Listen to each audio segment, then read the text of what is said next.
Oh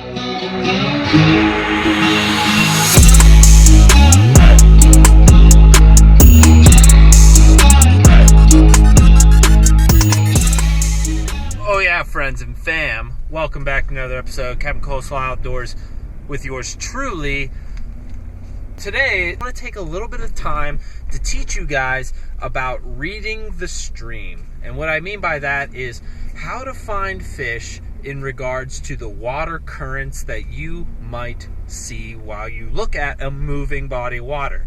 Anything from a little run or a little creek to a big river. The same principles apply when reading water current and trying to find fish, and that is what I want to bring you today. So let me paint a picture for you. You're fishing a moving body of water that you've never fished before, and you're trying to find fish. But you got to know some terms first about water flow and some basic water ecology in order to understand where you're going to find the fish. So the three major terms you need to know for finding fish is identifying the riffles, holes, and eddies which are associated with the river. Now these are all different types of currents that are associated with water flow, and they're formed by different reasons, and ecologically they all have different benefits for being a fish. Now riffles are typically long, flat stretches of river that are very shallow. You can typically see the rocky bottom. You can see the water riffling up on the surface. This is where a lot of oxygen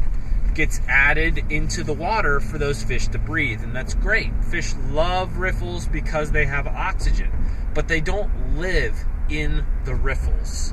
They live in the holes and eddies that are adjacent to riffles, but they don't live in the fast-moving, oxygenated water itself. Think about it like this.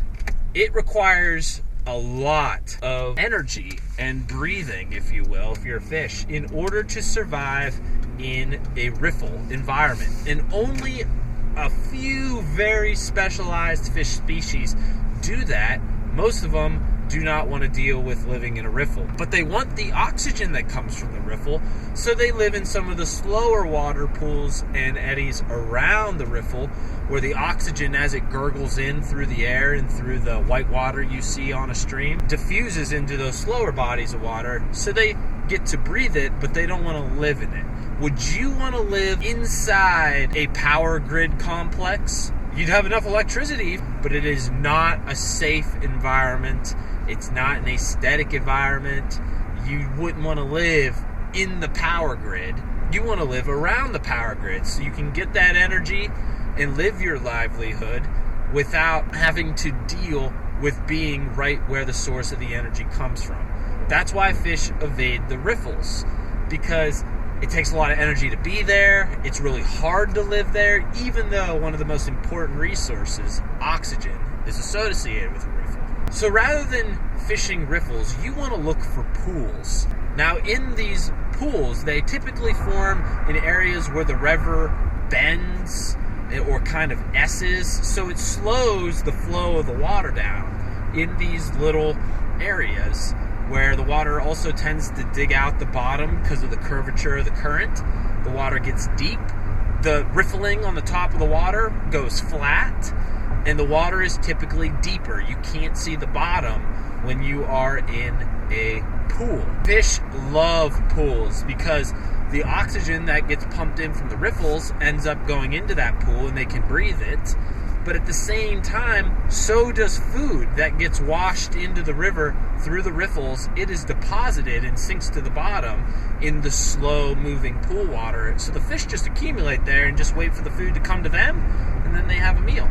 You want to find where riffles and pools meet, because the fish will sit there right at the front of the pool, looking into the riffle-y water, waiting for food items to be washed into their face, and then they swim up, eat it, and come right back down. It's foolproof. Pools can be pretty big, especially if you get into a large river system, like, a couple hundred yards across. Those rivers, as big as they are, a pool could be easy to identify, but finding the fish within the pool could be like a needle in a haystack. It's like, oh, this is a great piece of habitat, but finding the single deer in the entire woods is not as easy as it sounds. It's the same with pools. But if you can locate eddy currents, that is where some of the best fishing and some of my favorite fishing occurs. Eddy currents are like small pools which form adjacent on the sides of riffles because of structures on the bottom of the river or things that are hanging and dragging into the river like a fallen tree, which slow the water amongst riffles. For example, if you see a bridge column or a boulder sticking out of the middle of the river and all the water around that boulder is moving fast, except for the water directly behind the boulder, that's an eddy current. The water actually is stopped, and a fish will sit in that eddy current and not have to use a whole lot of energy for swimming, but they will watch out into that fast-moving water and wait for food items to rush by. Then they swim out into the riffle, grab the food, come back to the eddy, and just chill like a villain until the next food item walks by. So eddies can also be formed by subterranean structures like boulders that don't protrude from the water. And if you look at a river, you can see amongst the riffle where the slowing water is flat, and looking for those pockets of eddy current, whether they be right on the shore or out in the middle of the river, always seems to give me the best fishing. When the water gets lower and you can really identify where eddy currents are at, casting your lure in front of those eddies and drifting the lure through that slow water from the riffle above it always seems to be a foolproof way of catching fish, whether it be tiny little trout out of a stream or a big old muskie hiding behind a bridge piling. So the point of this video is I am actually going to go back to the trout stream where you guys have seen me catch some fish before, and the state stocked this stream just a couple days ago, so there are some bigger trout in here than normal. So I'm hoping we can catch some nice fish to show you guys. But I'm going to explain to you while I'm fishing how I am targeting current systems amongst the small little creek that I love to fish for trout in. That way you guys get a better sense of, oh, okay, so here's an eddy, here's a pool, and how am I fishing those currents in order to help pull these fish out? Fishing current water is like swinging a baseball bat. There's a right way to do it and there's a wrong way to do it. And it's one of those skills that you're going to have good days and you're going to have bad days. Some days, baseball, every swing you might just be locked in and you just might drive everything hard. But then there's other days where it seems like you can't square up the bronc side of a barn, even though you're really not changing your mechanics all that much. It's just the day, it's just the environment, it's just the pitcher. You know, and you have those good days and you have those bad days. Fishing a drift current is the same way. Some days you come out and fish a current and all you do is snag the bottom and lose all your hooks and sinkers, and it's frustrating. Some days you just have the feel and the fish are on that feeding mode and you catch everything. And right now I am on a hot streak where I feel like no matter what day it is, I can drift a lure through some of these holes that I've been fishing for a while, and I can catch fish. And I can show you how I'm using the currents to do that. So without further ado, we're real close to the stream. I'm going to get situated, pray to Jesus that there's nobody in my spot, and I'm going to explain to you guys how to catch some trout. I'll see you in a little bit. Remember, riffles, pools, eddies. Those are the three terms you need to look for when you're looking at a stream. I'm going to show you what they look like, and I'm going to catch you some fish so you understand the process of it. So, I will see you in a few. Stay tuned. Alright guys, so if you look at this river hole here, you can see that there's a flowing current of water here that is fast, and on the back side here you have these trees which are actually blocking the water because they go deeper on that far end. Well, that blocks that water, and you can see this flowing current, and where it meets the still water, it almost looks like the water's swirling backwards. That's an eddy current. And that eddy current, those fish sit right on where the fast water and the slow water meet. It's called a seam. So we're gonna cast our lure into the seam and let it float down into the hole and hope to pick up some trout sitting on that seam that are hungry.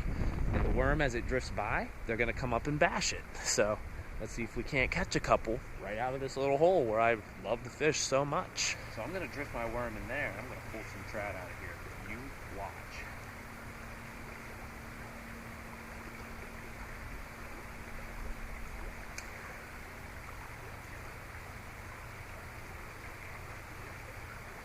Hopefully we can bring them in. There's a fish. Oh, he got off. Crap. Well, had him. Caught him right in that front seam there. I'm gonna go right back in there and try to catch him again.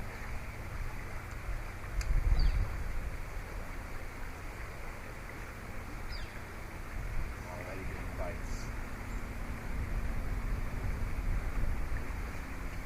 Got him. Ooh, that's a good fish right there. Oh, check him out. Oh, nice. A brown trout caught on that seam. Very nice. Wow, that's a beautiful fish too. Look at that. Beautiful little brown trout. Sometimes they call these fish yellow bellies because of their yellow color. This fish is cute. Look at him. Woo! That's the eater right there. We're gonna put him on the stringer. That's a nice beefy one.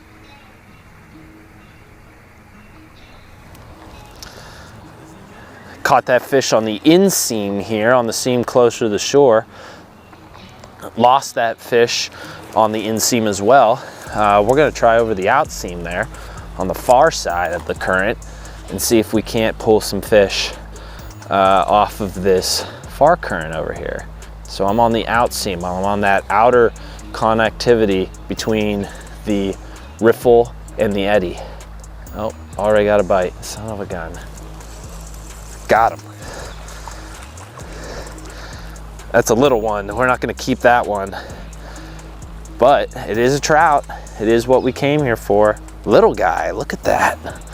Pretty though, little rainbow trout, but look at how purple this guy is. That is a pretty little fish. Another one. We're going to get the hook out of his mouth and get him back in the water. There he goes.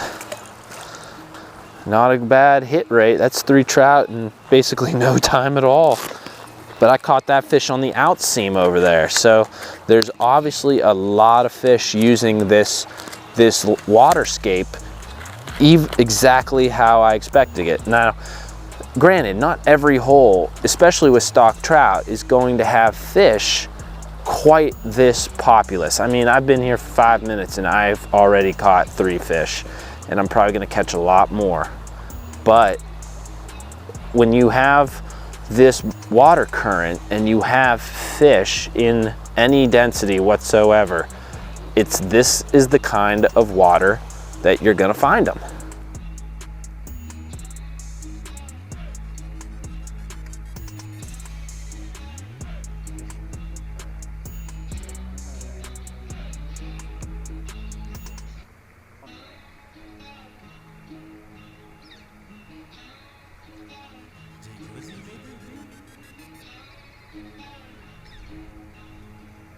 Oh.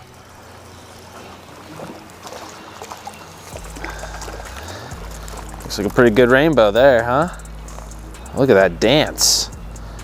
That's a good one. Another pretty bow. Definitely legal. Definitely going on the stringer.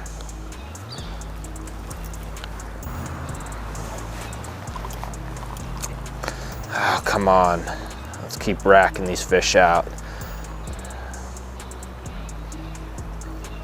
Threw a little bigger piece of worm on, try to hide the hook. Also add a little bit more scent and squirm. Maybe that's just what the doctor ordered to get some of these bigger fish out of here to bite.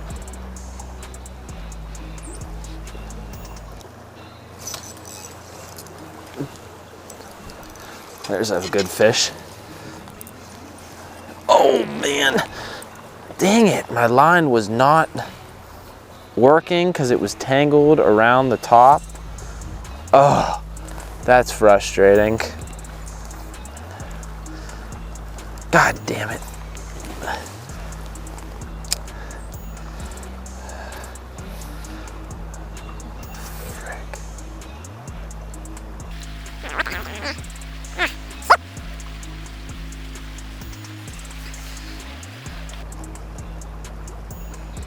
That's a bite. Come on, eat it. Got him. Another rainbow. Another legal one. Choked it too, my gosh.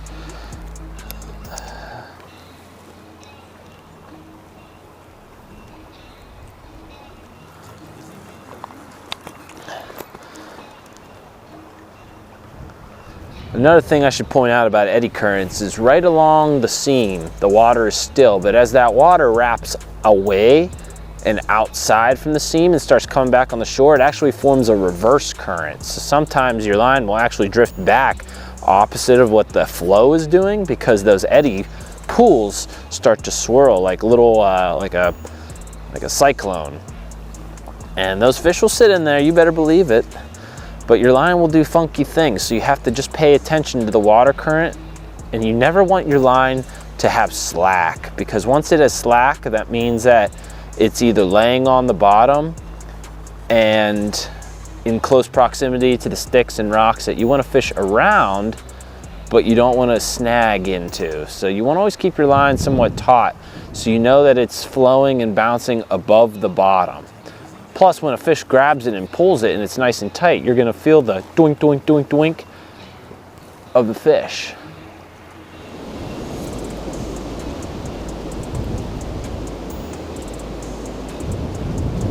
Oh shit. Oh shit. Come on. Come on. Come on, Trouty, eat it.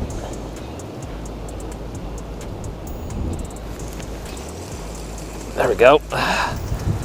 Been a minute. You had it for a while. That's a nice brownie though. There we go. Oh yeah, look at the yellows, right? Look at the yellows on that fish. Perfect.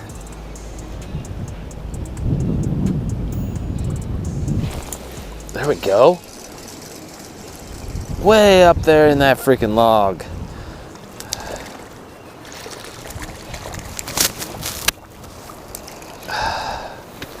Another rainbow. Son of a gun. Did he eat my hook? He did. He did eat my hook. So, there you go. Another fish caught in that current.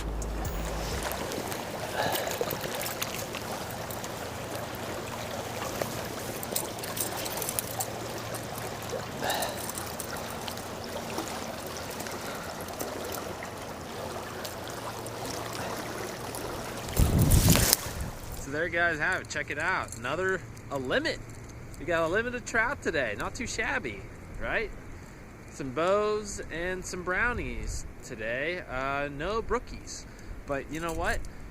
You can see very clearly. We've been fishing for an hour and a half. We caught 6 trout, and we caught them all on the exact same tactic. It was a repeatable pattern, if you didn't notice. Now, yes, there's a lot of fish stalked through this section of the stream that we fished today, but the thing you have to note is with the current and the fish present, we repeated the process over and over again, drifting that worm on those eddy seams internally and externally. And I mean, check it out. We killed them. We had a great day, and you were able to experience that firsthand. The part that gets people is practice makes perfect, and you're gonna lose some hooks, you're gonna strike out some days, but there are also gonna be some days when you do really, really good. And you just have to accept that with a grain of salt. So, do me a favor, fellas. If you like seeing these trout get caught and learning how to use the stream to your advantage by looking at those water currents, like, subscribe, and make sure you follow and let me know if there's anything else you'd like to see me do in order to help you learn how to catch these fish. I think I'm trouted out for a while. I'm ready to do something else. But hey, you know what? Shoot straight, stay strong, and for now, that's it. Moving forward. I will see you then.